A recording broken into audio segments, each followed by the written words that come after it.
Hi, everyone. This is Evelyn and Taffy, your co host for the Career Perspectives podcast. And we've talked in other episodes about your online presence. We've talked about your resume and your cover letter. But if you stop there, if once you get the paperwork and the social media work, you stop working on getting a job, you will just continue to get interviews, but not an offer. Your resume, your cover letter, your online presence, those are things you need to have right to the best of your ability so that way you get invited for an interview. But then once you're in the office, when you're in that interview, are you ready? If you keep not getting offers, but you're going on interviews, then let's talk. Let's work on that. So here we go. First thing is you have to practice. You need to practice what are the common things they're going to ask you. How are they going to ask it to you? And you don't have to do this on your own. If you're a Wright State Lake campus student, come to me, bring me your cover letter and your resume and the job description. And then I can act like I'm the employer and ask you these questions. You also can do this with a family member or someone that has a trusted opinion in your life. Oftentimes when I do this with a student, when I am the employer and they're trying to get the job, what I find is that they undersell themselves, or when they articulate their strengths, they don't tie them to the position. They don't help the company see, okay, these are my strong suits, and this is why I'd be great for this job that I'm interviewing for. So here's tips. You've heard me say this before. Reread the position. It's also important to research the company. Do you know where you're applying? Do you know what they do? Do you know what their mission is? Do you stand behind them? And also practice answering common questions. If there's any gaps in your resume, you're going to be asked about them. You might be told, can you please walk me through your resume? Are you able to do that succinctly, quickly, in a way that's impressive? You might be asked, why are you here? Why do you think you're good for the position? And also, what do you know about us? What do you know about this company? What do you know about the school, this organization? A common interview hiccup when it comes to questions sounds really easy. Tell me about yourself.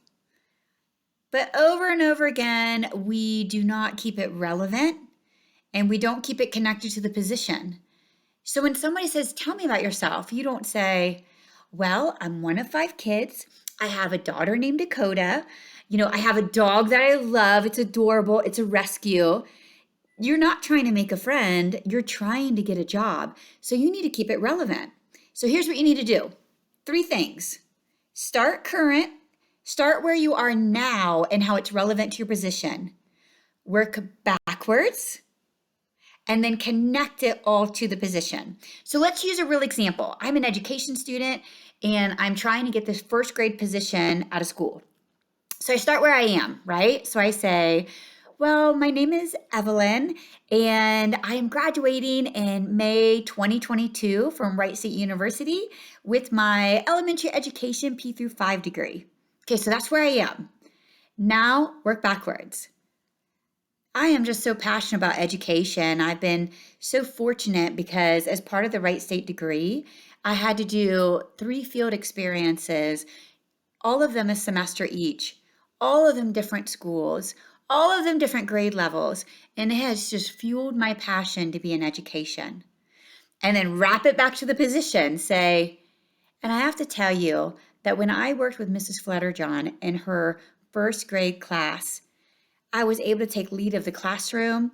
I was able to do some really interactive lesson plans, and it just really solidified that first grade is where I want to be. So I'm so excited to be in this position, to be able to apply for this job and to be speaking with you. That's it. That's what they want. And then let them move on and ask you questions. This is not your time to steamroll the interview by just talking about yourself with stuff that's not relevant. Okay, so let's keep going. So I want to give you some final tips. Make sure you say and articulate examples of your work. If you're applying for a teaching position, then talk about some of your lesson plans.